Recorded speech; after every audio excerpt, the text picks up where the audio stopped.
Bueno, seguimos en Se Presume Culpable, como todos los sábados aquí en Radio Vox, y hoy nos acompaña la doctora Antonella Travesaro, como muchas otras veces. Muchas gracias, Antonella. Hola, sí, ¿cómo estás? Bien. Bueno, un caso que tiene que ver con violencia institucional, Sí. y que esta vez estás del Ahora otro sí, lado, ahora y sí es que violencia este es un institucional. verdadero caso de violencia institucional, y que tiene sus particularidades. Primero, porque ocurrió en el sistema penal conclusional, el anterior al que tenemos ahora, porque este hecho ocurrió, una locura, el 28 de julio de 2011, Sí.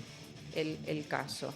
Esto ingresó directamente a investigación, bueno, como era el sistema viejo de justicia, como viejo entre comillas, que no es el actual, obviamente, que empezó en el 2014, y todavía está para resolverse, no hay sentencia. Sí, Ale, así es. Bueno, te cuento un poco, está bueno lo que vos dijiste porque hoy vengo a hablar de un verdadero caso de violencia institucional. Hemos venido acá a hablar de Bocacha, Orellano, de Casco, que siempre remarcamos que no eran casos de violencia institucional y que la violencia institucional es otra cosa. Claro, porque, es esto, justamente, claro, la violencia justamente. institucional. Y yo quería empezar para que la gente entienda, este es un caso de apremios ilegales. Sí. Puntualmente así está en la causa. ¿Qué son los apremios ilegales? Porque tiene que ver con el tipo de acciones. ¿Qué acción tiene que llevar a cabo una persona? Y esa persona debe tener una función específica. Claro, estos son delitos cometidos por funcionarios públicos, en este caso son personal policial del Comando Radioeléctrico, que le provocan golpes y vejaciones a una persona, un civil, que estaba con amigos en un minimarket. Los apremios ilegales son justamente hechos cometidos por funcionarios policiales. Exacto. Concretamente. Acá la causa está como apremios ilegales, vejaciones y además hay un robo agravado porque uno de los policías sustrae el celular. Te cuento si querés cómo es el Sí. tema. Viene, como vos dijiste, el 28 de julio del 2011 había un grupo de chicos en un minimarket de una zona si se quiere, linda, ¿no? Es una zona periférica de la ciudad de Rosario, zona norte, Polonia y Florida. Había un minimarket ahí donde estos chicos se juntaban siempre. Estaban tomando algo y de repente viene un patrullero, un móvil policial, se bajan, los empiezan a requisar, los apoyan contra la pared. Decían que había un vecino que había llamado y que decían que ahí había una persona armada. Sí. Los requisan, no les encuentra nada y se quieren llevar detenido a un chico que es Juan Manuel, que es mi cliente. Sí. Los vecinos empiezan a tirarle piedras a los móviles policiales porque le decían por qué se los llevan si no estaban haciendo Claro, nada. que Además, los chicos vecinos son buenos, que son chicos lo buenos. leí en la causa. Que Los conocían, los conocían del se juntaban barrio. siempre ahí. Y bueno, se lo llevan a este chico. El patrullero, como le tiraban piedras, dobla en contramano, frena en una esquina Don Bosco y Travesía. Aparece otro móvil policial porque ellos empiezan a pedir refuerzo, lo bajan del móvil y lo empiezan a golpear salvajemente en la cabeza, en la cara. Estallan vidrios del móvil en la cara, en el ojo de este chico. Lo llevan a la comisaría octava. Lo dejan detenido, le forman causa por tenencia de arma, por daños, por lesiones, por resistencia a la autoridad, que eso en su momento tramitó en Correccional 10. Obviamente esa causa después se archivó porque no había nada, no había ningún motivo para que lo detengan. Y bueno, después lo dejan ir y esta causa, como vos dijiste, tramitó en instrucción 6, era en ese momento, en el viejo sistema. Sí. Estaba la doctora Cosgaya y lo trabajó muy bien un sumariante que hoy es fiscal, que es el doctor Rodrigo Urticochea. Ajá. Que se hicieron todas las medidas para determinar quiénes eran estos policías. Eran 4, Sí. 2 del primer móvil y 2 del segundo móvil. Se pidieron las planillas del comando, el GPS de los móviles para constatar que el móvil había frenado. Ofrecimos más de 10 testigos, que eran los chicos que estaban en el minimarket y otros vecinos que vieron la golpiza. Se hizo una rueda de reconocimiento, varias ruedas para determinar quiénes eran las personas.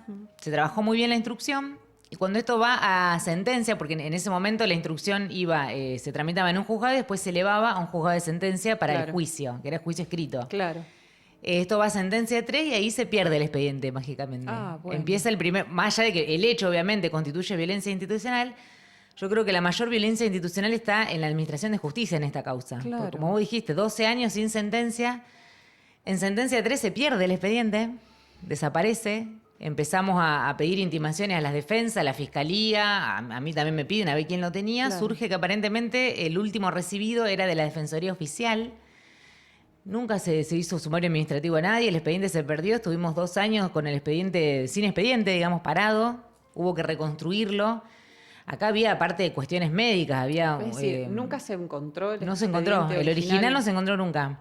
Se reconstruyó más o menos, yo fui acompañando lo que tenía, que teníamos, por ejemplo, el informe de la Copias de contratación algunas médica, cosas, pero... del consultorio médico forense, por ejemplo, ellos dejan copia, el médico de policía que lo había visto, nosotros habíamos presentado un dictamen médico de parte que le indicaba una incapacidad total del 15%, o sea, le habían dejado realmente re mal a este chico, estuvo internado con en urgencia... Sí.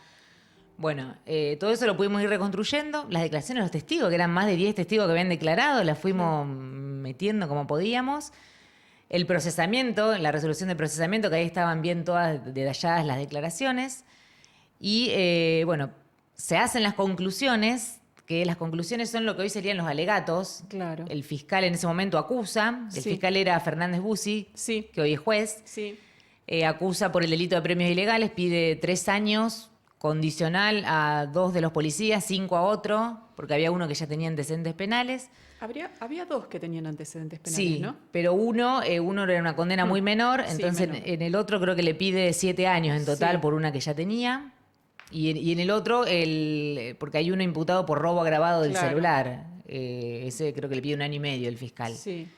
Bueno, yo hago mis conclusiones, las conclusiones del 2019... Desde ese momento que el expediente está en condiciones de ser resuelto y nunca más se resolvió. Es decir, en 2019 estaba listo para que se dicte sentencia. Es decir, bueno, condena, absuelve, lo que sea que resuelva el juez. Sí. Y desde 2019 hasta ahora nada. Nada. Yo fui pidiendo reiteradamente resolución, el fiscal también pidió resolución. Y este año, bueno, digo, voy a presentar un pronto despacho porque ya lo tengo aparte de la víctima pidiéndome respuestas, explicaciones. Claro. Presento un pronto despacho y me dicen que de nuevo el expediente no lo encuentran. Ah, bueno. Se había perdido de nuevo, bueno, estuvieron casi una semana buscándolo, lo encontraron, el reconstruido, el original no aparece nunca. Y hacen un informe actuarial diciendo que el expediente desde el 2019 lo tenía el doctor Alarcón, que se jubiló, o sea, se acogió al beneficio jubilatorio sin resolver esto. Lo tuvo 3 años en su despacho, no lo resolvió, se jubiló y quedó ahí. Tampoco figuraban los inventarios. Bueno, y quedó ahí. Una locura realmente. Así que ahora sortearon un nuevo juez, que es el doctor Fernando Sosa. Tienen que hacer la audiencia de visu, que es la audiencia de conocimiento de los imputados. Claro. Yo le pedí por parte de la víctima una reforma el año pasado, en diciembre, se introdujo el artículo 329 bis al Código Procesal Penal, que es lo que se llama la declaración de impacto de la víctima, que es la posibilidad de que la víctima sea escuchada por el juez, no respecto a, no es una declaración testimonial, sino de los daños que le provocó el delito. Claro. O sea, que lo escuche en ese sentido y que la víctima le pueda preguntar al juez el estado de la causa. Claro. Así que esa declaración ya está fijada para el 12 de diciembre y bueno, esperemos que este año se resuelva. Se resuelve. Como decís vos, nosotros consideramos que tiene que haber condenas porque están todas las pruebas desde el primer momento. Ya en el procesamiento está la certeza de que fueron estas personas, hay testigos, hay un testigo presencial que es fundamental, que no es de los que estaban en el kiosco, sino que es el que ve la paliza que le dan cuando frenan los 2 móviles. Yo considero como creyente que está la certeza necesaria para condenar. Claro. Pero lo que necesitamos es una resolución.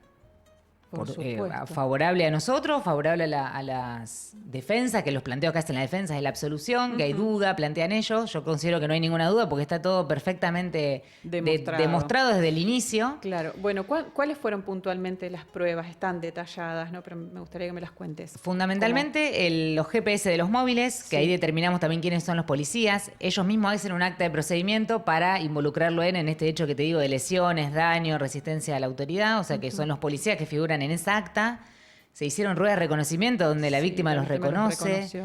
Informes médicos, no solamente el médico policial, del consultorio médico forense, informe médico de parte, constancias médicas de atención posterior, porque este chico quedó con la cara, con el ojo tenía hinchado. Tenemos, más de 10 testigos, como te digo, no solamente los que estaban en el kiosco, sino un testigo presencial que ve que los móviles frenan y lo bajan.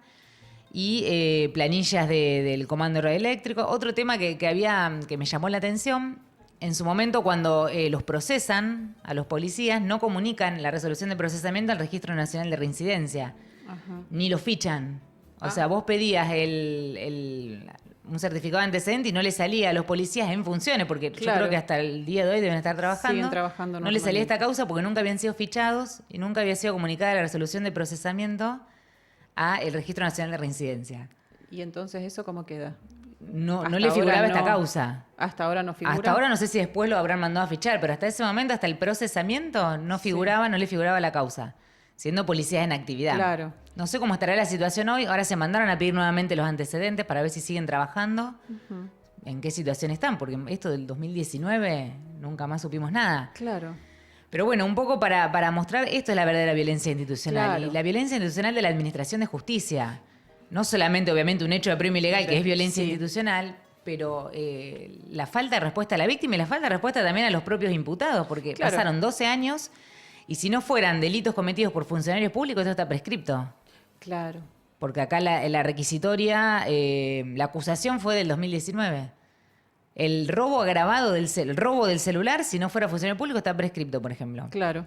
Nosotros habíamos denunciado también la falsedad ideológica de esa acta de procedimiento que ellos inventan diciendo que Juan Manuel, mi cliente, digamos, tenía un arma que no la tenía. Claro. Y ese delito tampoco se investigó, nunca siquiera le imputaron la falsedad ideológica. Ah, bien, bueno. Los imputaron por apremios ilegales, que sería el delito más grave y que el que más está aprobado, pero había otro tipo de delitos también y ni siquiera fueron imputados. ¿Y qué apreciación tenés de por qué ocurrieron todas estas irregularidades? No creo que sea algo así oscuro, algo que se haya complotado para no investigar esto. Creo que esto pasa siempre. Si vos buscás estadística de cuántas condenas hay de apremios ilegales, creo que hay muy pocas. Claro. Es como algo que pasa y, bueno, es... No se investiga, se hacen las denuncias, pero nadie investiga. Y que además es como que el apremio ilegal es como algo muy común, ¿no? Y como que se normaliza. Se naturaliza y decir, bueno, total, pasa habitualmente. Si no pasó a mayores, no veo ninguna organización... Eso me llama la atención. De derechos humanos insistiendo con esto. Por estas cuestiones, ¿no? Porque también es un caso de violencia institucional. A lo mejor no es tan redituable como otros. Exacto. Pero también aquí deberían actuar las organizaciones de derechos humanos. Pero aparte, como te digo... Reclamando más celeridad. Reclamando celeridad, porque si yo acá no estoy pidiendo resolución, esto no se resuelve. No avanza. O sea, acá generalmente vos haces una denuncia que yo hago muchas veces, por eso siempre cuando hablamos de que parece que uno defiende policía, uno defiende la justicia y defiende hechos. Claro. Yo tengo muchísimas denuncias contra personal policial del Comando Radioeléctrico en procedimientos y yo hago la denuncia, lo dejo expuesto en la audiencia, pero después no sé si se investiga. Yo no puedo estar, yo no soy fiscal. Claro. Yo expongo ante un juez y ante un fiscal que hay una irregularidad en un procedimiento que a lo mejor no alcanza para una invalidación procesal, pero sí hay delitos. Hablamos la semana pasada de robos en un allanamiento. Sí. Y es como que pasa desapercibido y nadie los investiga. Entonces me parece que ahí está la falla. Si yo acá no estoy como querellante, esto ya está ahí dormido, perdido, sigue perdido, no pasa nada. Si no hay alguien que lo impulse, que mueva algo, que pida y demás, queda ahí. Archivado, queda ahí, digamos... Y por eso destaco acá el trabajo, primero del sumariante de Instrucción 6, que hoy es fiscal, Urticochea, que lo trabajó súper bien, y del doctor Fernández Bussi, que también estuvo insistiendo, incluso en pandemia, en que se resuelva la causa, en que se fije audiencia de viso y se dicte sentencia, que era lo único que faltaba. Claro. Hay varios pedidos, tanto de él como míos, como querellante, y bueno, estaban ahí, quedaban sueltos. Es más, porque como no tenían el expediente, quedaban los escritos sueltos sin agregar. Y ahora entonces el expediente es el que se pudo reconstruir. El que se pudo reconstruir, que supongo va a haber planteo de la defensa, porque hay, no sé, yo no lo vi más el expediente tampoco, no sé si están las declaraciones copias o si nos remitimos al procesamiento. Es como todo muy... Claro, ahora queda todo como medio en el aire. En el aire. ¿Y qué cuestión esta, no? De la administración de justicia. Hablamos, bueno, en esta semana, viste que empezó el juicio por el linchamiento de David Moreira. Sí. Un hecho también ocurrido en 2014, que pasaron muchísimos años, que se suspendió varias veces el inicio del juicio.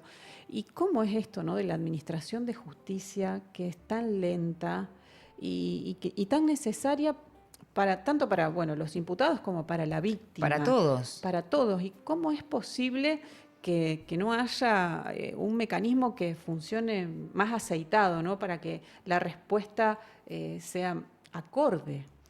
Yo creo, hablando mal y pronto, que trabajan como bajo presión. El otro día vi también en el diario El Capital que se encadenó una mujer pidiendo que empiece el juicio, que habían matado al hijo por una escritura, no sé bien cómo decía el tema, y empieza. También empezó. Empezó, claro. O sea, hay que hacer eso. Yo tengo que presentar un pronto despacho que me odian porque voy y lo presento y se vuelve loco. Tribunales. Y lo encuentran en el expediente y empezó. O sea, es así. Lamentablemente es que si no le estás atrás... Esta mujer se tuvo que encadenar para que empiece el juicio y es así, lamentablemente. Sí, sí. Cuando pierden algunos casos, ¿no? Pierden difusión en los medios, es como Quedan que ahí. quedan y se le va dando prioridad a los más resonantes o a los que por ahí tienen mayor movilización de la sociedad y esto de la justicia responder al clamor popular también es algo que debiera revisarse, ¿no? Y lo que hablamos, bueno, el otro día hicimos una charla justo porque ahora en febrero se cumplen 10 años del nuevo sistema, Claro. de las ventajas y desventajas, y el tema, lo que nosotros vemos que diariamente las audiencias son de prisión preventiva, o sea, Claro. prácticamente los juicios son muy pocos, y son juicios que empiezan, como decís vos, un juicio de un hecho del 2014, empieza el juicio ahora. Sí, Bueno, trasante también, 3 años y medio. Sí. Prórrogas extraordinarias de prisión preventiva y se están discutiendo en audiencias de todo el día, de la mañana a la tarde, prisiones preventivas, Sí. prórroga cautelar, abreviado. Sí. A lo mejor un juicio que podría durar una semana se posterga y se están discutiendo a ver si tiene la prisión preventiva, si la persona tiene que estar detenida o no, y no se discute el juicio, que a lo mejor tienen que venir 4 testigos, Claro. no sé, el personal policial que hizo el acta de procedimiento, víctima, y ya en una semana se pueden resolver un montón de juicios. Sí. Me parece que eso es lo que falla. Sí, y no sé si es que falla por falta de personal en las fiscalías, por el sistema que funciona mal, y de esa charla, digamos, ¿qué fue lo que salió? Bueno, vinieron en representantes de limpio? todos los actores. Vino la presidenta del Colegio de Jueces, la doctora de Petris, la fiscal general Branicic, la defensora oficial Estrella Moreno y por la Asociación de Abogados Penalistas José Nani, y yo estuve coordinando. Y cada uno da su punto de vista. Para los jueces anda todo perfecto, Claro. los jueces trabajan un montón, la fiscal dice que por la gravedad y por las organizaciones criminales que hay en la ciudad tienen que pedir la prisión preventiva. Y nosotros decimos que, bueno, que nos parece que hay una tendencia a utilizar la prisión preventiva como política criminal, que ellos no se hacen cargo, dicen que no es así. De hecho, vemos la sobrepoblación que hay en las cárceles, los jueces que se transforman prácticamente en escribanos porque sin controlar nada suscriben una prisión preventiva. Presentaron 2 estadísticas, por ejemplo, la fiscal general trajo una estadística diciendo que de las audiencias donde la fiscalía pide la prisión preventiva, los jueces en el 80% no la dan. Yo digo, o no estoy en ese claro, porcentaje. Me parece que y no la es defensora tan así. oficial trajo otra contraria, diciendo que el 80% las da y el 20% no. O sea, fíjate hasta la diferencia que hay de diametralmente estadísticas, opuestas que las no son, estadísticas. dice, completas, que incluso son del año pasado, del 2022 aparentemente. Pero de solo ver cómo están las cárceles y que el mayor porcentaje es gente en prisión preventiva, te das cuenta que los jueces están imponiendo prisión preventiva. Claro. También por el clamor popular y por la inseguridad. sí. Creen que teniendo a la persona presa no va a haber inseguridad. Sí, en realidad, bueno, hoy yo en la primera parte del programa analizaba esto un poco de la situación sobre el informe del Observatorio de Seguridad Pública, cerrando el mes de noviembre, bueno, la cantidad de homicidios y demás que hubo en el departamento Rosario. Y creo que, bueno, esto de la inseguridad y las organizaciones y el crimen organizado hay que separar un poquito las cosas, ¿no? Porque una cosa es la inseguridad, el robo predatorio y esas cuestiones que, bueno, sí son muy, muy molestas para la sociedad, pero otras son el crimen organizado. Que la gente no se siente segura al salir a la calle por, bueno, esta situación, ¿no?, de balaceras, muertes y demás que ocurren, pero eso está circunscripto a determinados sectores y la inseguridad en realidad, si bien hay robos y demás, es en menor medida hoy en día en nuestra ciudad. Eso no digo que no haya robos ni que no sea molesto y que no haya que investigarlo y tomar las medidas necesarias, pero el mayor problema que tenemos en la ciudad es toda esta cuestión vinculada a las economías ilegales y las organizaciones criminales. Y bueno, son abordajes distintos, me parece, ¿no? Sí, pero digamos, utilizan todo con el mismo, Claro, bajo se el mete mismo, todo en la misma bolsa, bolsa. como para, no sé qué. Pero bueno, la administración de justicia en estos últimos años realmente ha sido muy... le ha faltado, digamos, eficiencia. En este caso particular que te cuento, fíjate todo lo que pasó en 12 años. Y en otros casos, como vimos también, bueno, Franco Casco, si bien es la federal, pasaron 9 años para que llegue a juicio. Para llegar a juicio con nada, porque nunca tendría que haber llegado a juicio. Claro. Otro caso, el de David Moreira, también se van a cumplir 10 años ahora. Y recién comienza el juicio. también yo analizaba hoy el tema de que, bueno, todas las muertes no valen lo mismo. No. Entonces Tal hay cuestiones que se tratan con mayor celeridad que otras, porque, bueno, las víctimas no son iguales. todas iguales, no están valoradas de la misma manera. Entonces es como, bueno, son muchas las variables que hay que entran en juego, ¿no? Para que la administración de justicia funcione como corresponde. Sin ir más lejos, tenemos el mismo día empezó el juicio de David Moreira por la muerte de David Moreira y el mismo día el juicio por la muerte de Trasante.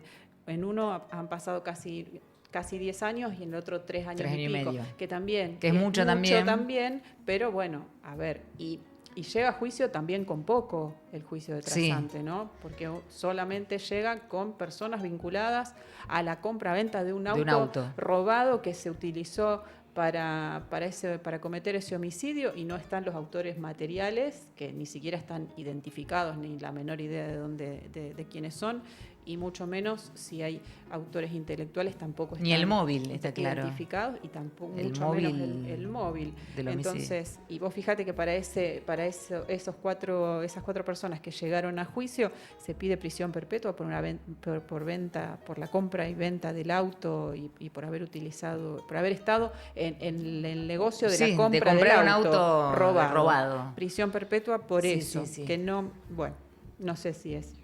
Bueno, esa es una causa sumamente política, pero que no está ni siquiera determinado el móvil. A ver por qué lo mataron, si tenía algún problema personal, algún problema. Si está vinculado con la política, si está vinculado con su vida personal. Su función de pastor, si su vida personal, si las denuncias que le hacía, no hay demasiado. Pero bueno, había que llegar a juicio para determinarlo. Para calmar. Y para calmar algunos sectores. Y eso es real, ¿no?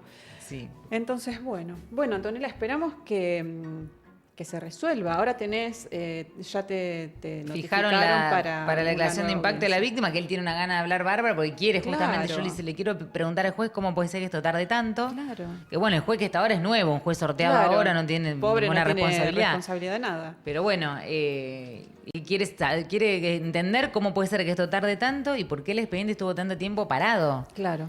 Y por qué, digamos, acá la víctima no necesitaría tener un abogado.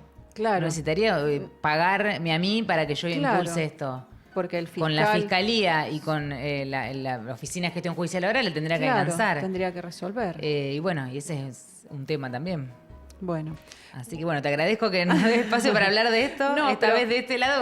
Realmente me interesó el caso porque, bueno, este es un verdadero caso de violencia institucional. Estás como querellante. Estoy en un montón de causas como querellante, claro, como que nunca lo hablamos. Quedamos encasillados por hacer una cobertura pormenorizada del caso Casco, es como que quedamos con la gorra puesta. Encasilladas, como que tenemos la gorra, defendemos a policías y demás, y no, defendemos la justicia. La justicia, que quien comete delito verdaderamente, bueno, pague como establece la ley, sea juzgado como corresponde, y que obviamente las personas inocentes no sean culpadas por delitos que no cometieron. Delitos que no cometieron, y esto de el derecho de autor que se aplica en muchos casos, ¿no?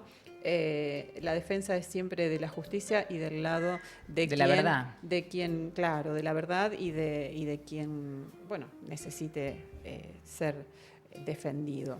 Así que bueno, Antonella, te agradezco muchísimo. Gracias. Que hayas venido. Te hago una invitación. Hoy, ¿sí? El 16 de diciembre se festejan 2 años de Inocente Colectivo. Bien. A las 10 de la mañana en la Plaza Pringles. Se va a hacer un acto. Bueno, va a haber baile, ferias, un mercadillo navideño. Va a estar Hugo vendiendo los libros Causa Armada. Así que te invitamos. Bueno. A vos, a Walter. Después le vamos a hacer llegar la invitación a todos los chicos de la radio. Bien. 16 de diciembre, Plaza Pringles, a las 10 de la mañana. Es sábado. 16 de diciembre a las 10 de la mañana en la Pringles. Bueno, para después ir anunciándolo también más cerca de la fecha. Pero bueno, muchas gracias. Claro, Inocente Colectivo. Vamos a aprovechar que Hugo viene, ya viene ahora, para la semana que viene a Rosario, porque estuvo con sus actividades fuera del país. Así que lo vamos a invitar también como presidente de Inocente Colectivo para que nos cuente un poco cómo viene funcionando la asociación, que bueno, un trabajo arduo, porque hay muchos casos parecidos, muy similares al de Casco, así que importante, porque siempre esto de si se culpa a un inocente, hay un culpable que está libre y que no paga por lo que hizo. Entonces, esa es la importancia y tener en cuenta eso. Bueno, Antonella, muchísimas gracias. Bueno, hasta aquí llegamos.